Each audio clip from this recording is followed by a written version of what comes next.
Hi, Internet, and welcome to If I Was Your Ghost Pepper, put on by my friends NPC Productions. My friends, Anthony, Nate, and David, are here. My name is Meredith Russo. I'm an author and also a moron, and this is a ghost pepper. I'm going to eat this ghost pepper, and then I'm going to try to read the first chapter of my novel, If I Was Your Girl. So now the title makes sense. You can do it. We believe in you. Alright.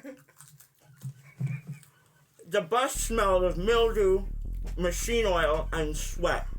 As the suburban Atlanta sprawl disappeared behind us, I tapped my foot on the floor and chewed a lock of my this is so dry I can't chew it. I might need to spit it out. Can you get a paper towel? My newly long hair. A nagging voice reminded me that I was only a half hour from home. Oh Lord, hold on. That I was only a half hour from home. That if I got off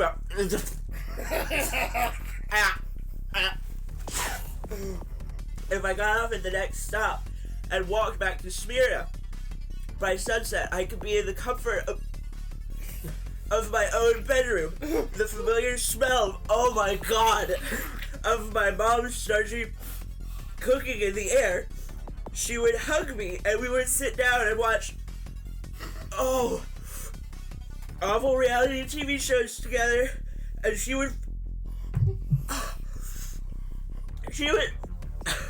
fall asleep halfway through, and then nothing would change. I need a sip. I'm not gonna stop, but I need a sip of milk.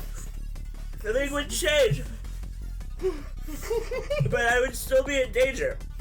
As I stared out at the swiftly moving trees, my mind was in a small bathroom back in the city. I'm crying so much I can't really see. The image is shifting and juggling like a kaleidoscope. A girl from my school, her scream as she recognized me.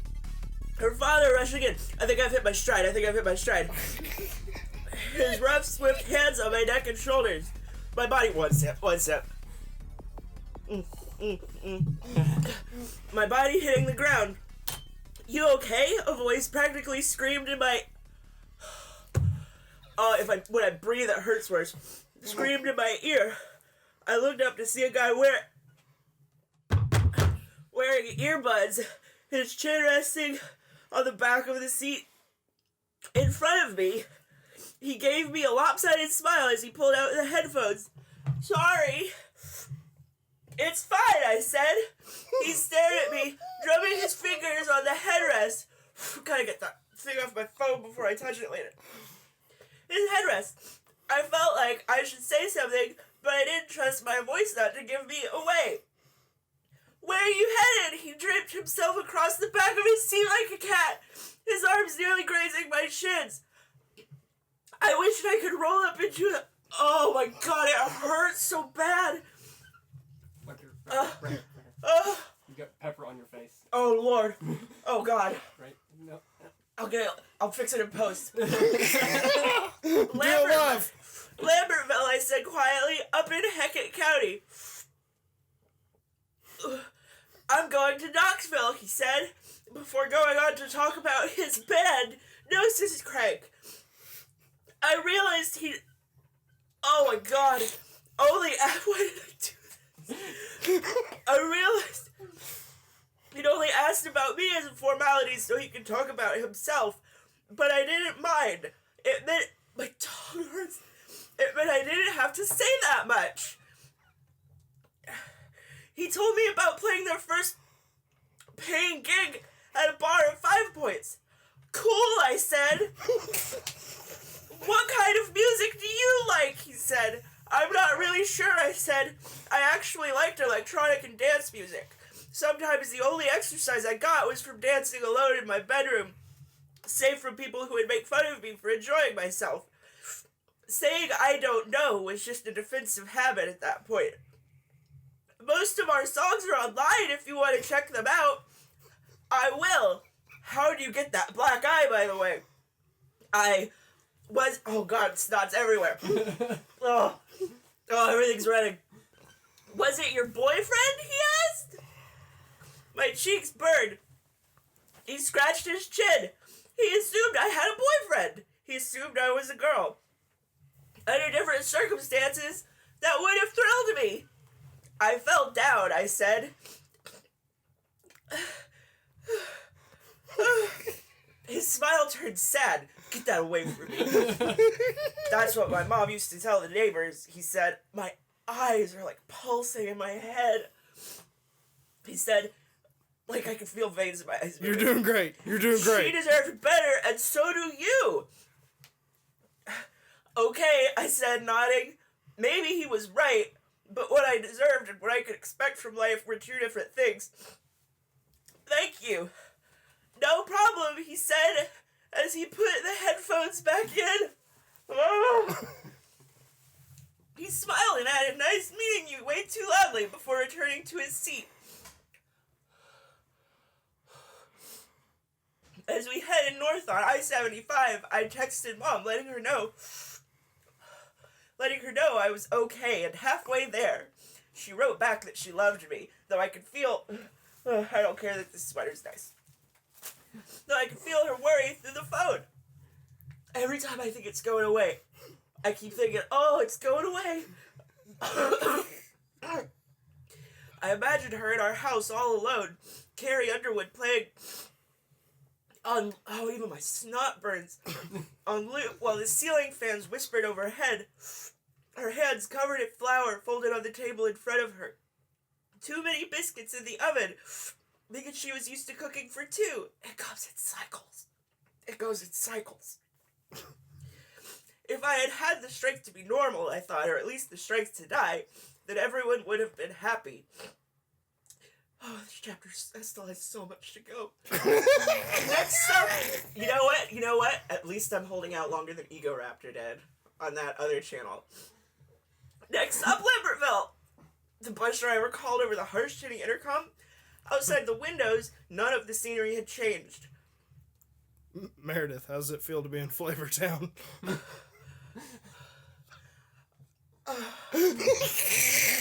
I hope Flavorton, USA gets burned to the ground. Like my mouth. The mountains looked the same. Every time I snort, it's like my sinuses are on fire. The trees look the same. We could have been anywhere in the Appalachians, which is to say, nowhere. It seemed like the sort of place where Dad would live. My hand shook as the bus lurched to a stop. I was the only passenger who stood up. Okay. The musician looked up from his magazine. Looked up from his magazine and nodded while I gathered my things. An older man with, oh Lord, leathery skin and a sweat-stained work shirt scanned me from my feet to my... It keeps coming and going. Feet to my neck without making eye contact. I stared straight ahead and pretended not to notice. The door rattled and the bus let out a hiss. I closed my eyes. The milk didn't help. Just in case anybody thinks I pushed out, the milk didn't help at all. It made me feel better for like 3 seconds. I closed my eyes, whispered a short prayer to a God I wasn't sure really listened anymore, and stepped down. The sickly humid afternoon heat hit me like a solid wall. It had been 6 years. I feel like I'm running a fever. It had been 6 years since I had seen my father. I had rehearsed this moment over and over in my head. I would run up and hug him, and he would kiss the top of my head, and for the first time in a long time, I would feel safe. That you? Dad asked, his voice muffled by the bass rumble of the bus engine. I squinted against the harsh light. He wore a pair of wire-rimmed sunglasses, and his hair was at least half silver now. Deep lines had formed around his mouth. Mom called these laugh lines, so I wasn't sure how he had gotten them. Only his mouth was as I remembered it. The same thin, horizontal slash. And see, this is one of those moments where it feels like it's... Oh, that comes back. Hi, Dad, I said. The sunglasses made it easier to look him in the face. I stood rooted in place. Oh, no! That's balls! Did you turn off the audio on the thing? No, I've still got it. You've got the audio on the camera? Yeah. Okay. Alright. So just fix that in post. Here I go. Hi, he said after a while. Put your things back. If you notice a jump, it's because we had some technical difficulties that made this take longer. Yay. Put your things in the back. I can't even breathe. He opened the wagon's hatch. I'm so sorry. I hate you. He opened the wagon's hatch. Yeah, and for the record, it wasn't even his idea. It was mine. I just hate everybody. He opened the wagon's hatch and got in the car. I deposited my luggage and joined him. I remembered this car. It was at least 10 years old, but Dad was good with machines. You must be hungry. Not really, I said. I'm not hungry anymore either. I hadn't been hungry in a while. I hadn't cried in a while. Things had been good for a few months, but the tenderness around my eye reminded me that relief would only ever be temporary. You should eat! He glanced at me as he pulled out of the parking lot. His lenses had become transparent, and behind them, his eyes were a flat, almost grayish brown. There's a diner close to the apartment. Get that away from me. That'll just make it hurt more. If we get there now, we'll have the place to ourselves. Oh, we're on the last stretch. Okay, that's nice. Dad had never been social, but a little voice in my head said he didn't want to be seen with me. I took a deep breath. Your glasses are cool. Oh, he shrugged. Astigmatism got worse. These help. It's good that you got it treated, I said. My words staggered and awkward, as staggered and awkward as I felt. I looked down at my lap. I don't know if you could see it on the camera. There are tears and snot everywhere. You've got my eyes, you know. You should take care of yourself. Yes, sir.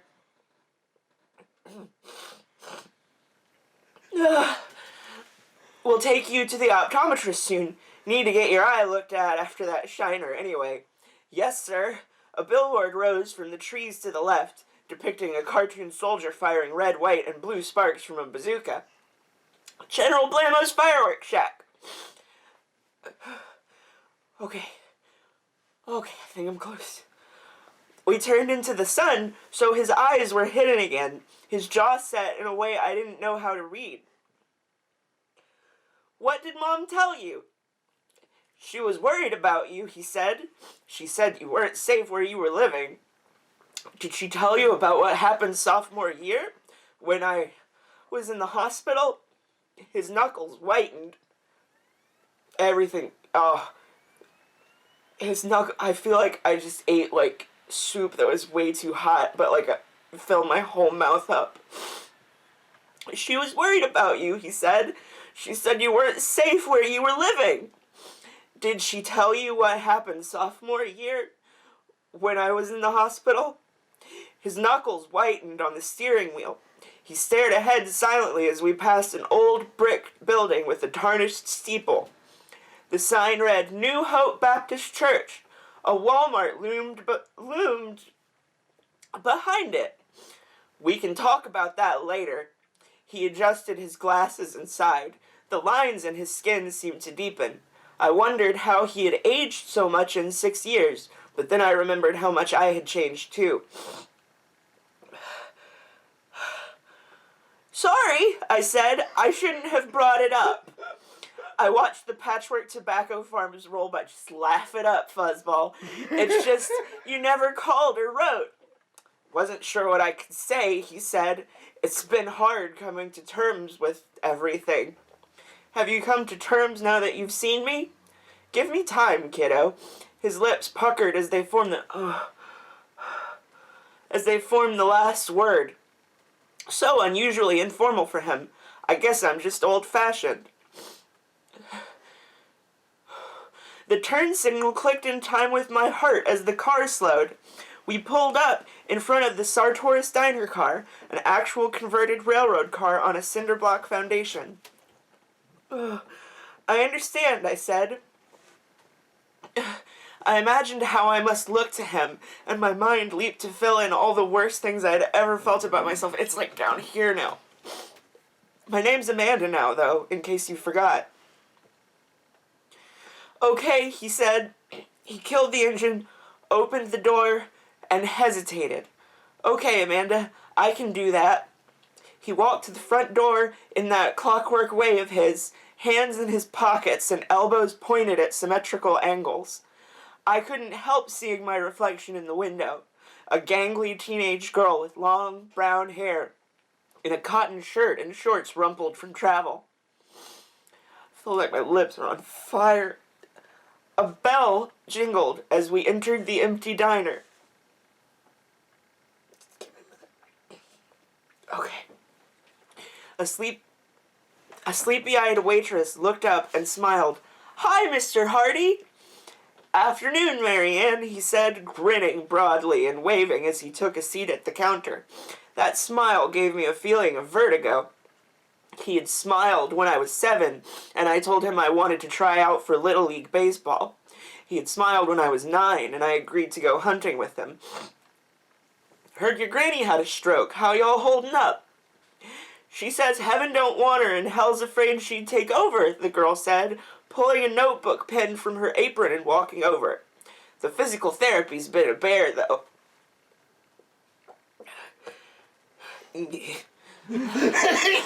She can do it if anybody can, Dad said.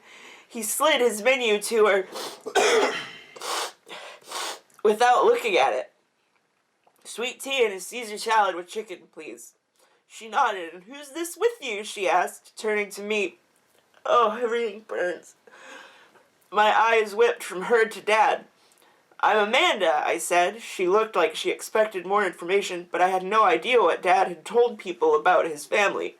What if he told them he had one child, a son? I shakily handed her my menu and said, I would like a waffle and Diet Coke, please, ma'am. Thank you. She's my daughter, Dad said after a moment, his voice halting and stiff. Well, okay. I think it's mostly over. Well, she looks just like you. We exchanged an uncomfortable look as Marianne trotted off to get our drinks. She seems nice, I said. She's a good waitress, Dad said. He nodded stiffly.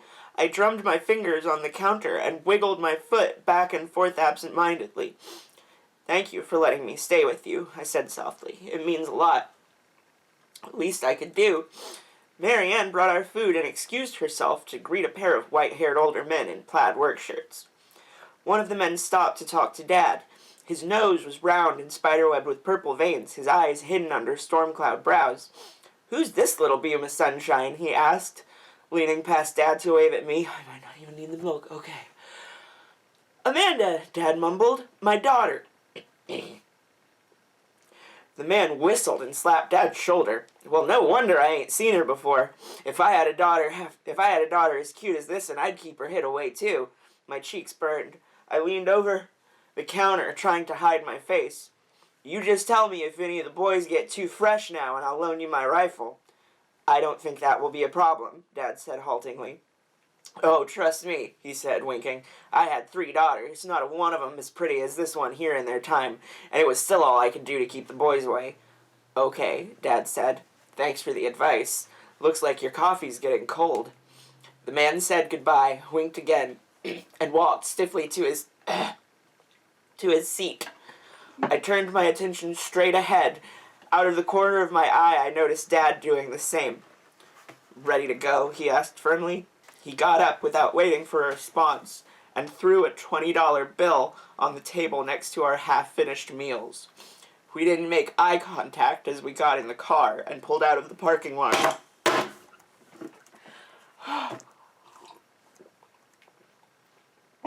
But be careful. Be careful. I'm lactose intolerant. I've already crossed the Rubicon.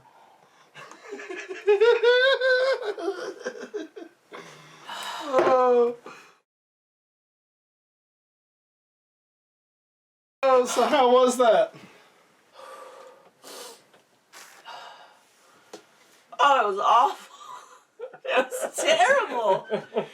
Are you still feeling it right now? I got, what? Oh, yeah, that was pepper. I need to wash. And then you may still have some on your cheek here. Might as well just wash On it. your right cheek. On my right cheek. Yeah. Oh. You. It looked like you had gotten most of it. I didn't know if you got all of it though. Yeah. Oh, now I'm getting my makeup off. So, thank you for watching me hurt myself, internet. And please, if you liked the first chapter, what you could hear of it over my moans of pain, then If I Was Your Girl comes out in hardback May 3rd. I want to say thank you for watching, but just, thank you for watching.